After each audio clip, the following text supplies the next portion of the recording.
আমার বাইকের মাইলেজ এখন ৭১ প্লাস। এই বাইকটার ফুয়েল পাম্প নষ্ট হয়ে গেছিল। বাইকের সামনে R6 এর এই মাস্ক লাগাইলে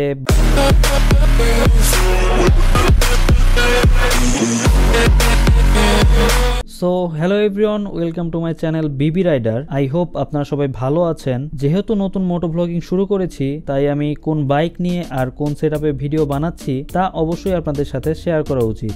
আর আমাদের এখানে নতুন রাস্তার কাজ হচ্ছে, তাই আশেপাশে অনেক সুন্দর সুন্দর জায়গা আছে যেখানে দাঁড়িয়ে বাইকগুলো ভালোভাবে রিভিউ করা যাবে। তো চলুন আপনাদেরকেও দেখাই এবং আমিও দেখি কোথায় দাঁড়িয়ে বাইকগুলো ভালোভাবে রিভিউ করা যায়।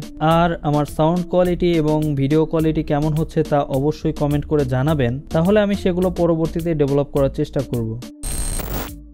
এই হলো আমার বিবি অর্থাৎ ব্লুবার্ড R15 ভার্সন 3। বাইকটা অনেক বছর হলোই মার্কেটে আছে, তাই এই বাইকটির স্পেসিফিকেশন সম্পর্কে আমি কিছু বলবো না, কারণ আপনারা সবাই মোটামুটি এই বাইকগুলোর স্পেসিফিকেশন জানেন। এই বাইকটা আমি প্রায় 2 বছর হলো চালাচ্ছি, আর এই 2 বছরে আমি বাইকের মেজর কোনো সমস্যা পাই নাই। জাস্ট একবার এই বাইকটার ফুয়েল পাম্প নষ্ট হয়ে গেছিল এবং এর পিছনে একটা কারণ আছে। যাই হোক, এগুলো বিষয় নিয়ে আমি পরবর্তীতে কোনো এক সময় আলোচনা করব।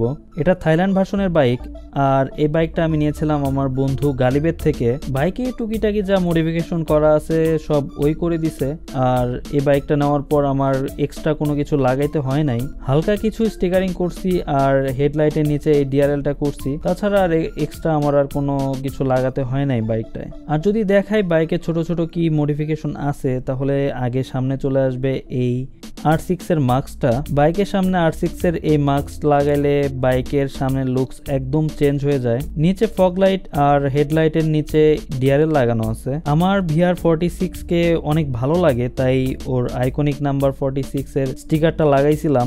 সাইডে ছোট এই ইন্ডিকেটর লাইটটা লাগানো হয়েছে। নিচের আন্ডারবেলি আর পিছনের এই ব্যাক প্যানেলটা হোয়াইট কালারের লাগানো হয়েছে, যার জন্য এই বাইকটা হয়ে গেছে একদম ব্ল্যাক, ব্লু আর হোয়াইটের কম্বিনেশন। আর যখন বাইকটা চলে তখন সাইড থেকে দেখতেও অনেক সুন্দর লাগে এই আন্ডারবেলিটার জন্য। এসব ছাড়া বাইকে আর দেখানোর মতো কোনো মডিফিকেশন নাই।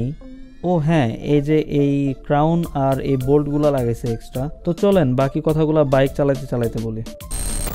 আমি যখন চিন্তা করলাম একটা বাইক নিব, তখন আমার অন্য একটা কোম্পানির অন্য একটা বাইক নেওয়ার পরিকল্পনা ছিল, কিন্তু আমি যখন দেখলাম গালিব বাইকটা বিক্রি করে দিচ্ছে আর আমি জানতাম যে ওর মেইনটেনেন্স অনেক ভালো, তাই আমি আর কোনো কিছু চিন্তা না করে ওর বাইকটাই নিয়ে নেই। আর আপনারা যদি কখনো পুরাতন বা সেকেন্ড হ্যান্ড কোনো কিছু কেনেন, তাহলে অবশ্যই চেষ্টা করবেন পরিচিত কারো থেকে নেওয়ার, কারণ যদি পরিচিত কারো থেকে নেন তাহলে আপনারা বুঝতে পারবেন যে এই জিনিসটার মেইনটেনেন্স কিরকম ভাবে হয়েছে। আর যদি অপরিচিত কারো থেকে নেন তাহলে তো আপনি বুঝতে পারবেন না যে আদৌ এই বাইকটার মেইনটেনেন্স ভালোভাবে হয়েছে কিনা, বা যে চালাইছে সে ভালোভাবে মেইনটেইন করে চালাইছে কিনা। আর যদি বলি বিল্ড কোয়ালিটির কথা, তাহলে আপনারা সবাই মোটামুটি জানেন যে ইন্ডিয়ান বাইকগুলোর থেকে এই ইন্দোনেশিয়ান বা থাইল্যান্ড ভার্সনের বাইকগুলোর বিল্ড কোয়ালিটি অনেক ভালো। আর শুধু বিল্ড কোয়ালিটি না, মাইলেজও অনেক ভালো। আমি এই বাইকটা নেওয়ার পর থেকে যে বিষয়টা নিয়ে বেশি প্যারা খাইছি সেটা হচ্ছে, যখন কেউ আমাকে জিজ্ঞাসা করছে যে তোমার বাইকের মাইলেজ কত দেয়, আর আমি যখন বলছি যে আমার বাইকের মাইলেজ 50-55 প্লাস, তখন আমার কথা কেউ বিশ্বাস করে নাই। সবাই মনে করছে যে আমি হয়তো মিথ্যা কথা বলি, কারণ সবার মধ্যে একটা ভুল ধারণা যে বড় বাইক, বড় ইঞ্জিন, তাই হয়তো তেলও বেশি খায়। আর এখন যদি আমার বাইকের কারেন্ট মাইলেজটা দেখাই, 4 নাম্বার গিয়ারে 50 স্পিডে আমার বাইকের মাইলেজ এখন 71 প্লাস। যদিও বাইকের মাইলেজ সর্বশেষ 71 থাকে না, কারণ বাইকের মাইলেজ নির্ভর করে বাইকের মেইনটেনেন্স ও রাইডিং স্টাইলের উপর। আর যদি বলি আমার কথা, আমি সবসময় আরপিএম মেইনটেন করে 70-80 স্পিডের মধ্যেই বাইক চালাই। সো এজন্য আমার বাইকের মাইলেজ সবসময় 50-55 প্লাস থাকে। তাই এতদিন যারা বাইকের মাইলেজ 50 থেকে 55 প্লাস হইতে পারে এটা বিশ্বাস করেন নাই, তাদের জন্য আমি খুব তাড়াতাড়ি একটা মাইলেজ টেস্ট ভিডিও নিয়ে আসতেছি। ওইটা দেখলে অবশ্যই আপনাদের সেই ভুল ধারণাটা দূর হবে। সো গাইস, এই ছিল আমার ব্লুবার্ডের রিভিউ।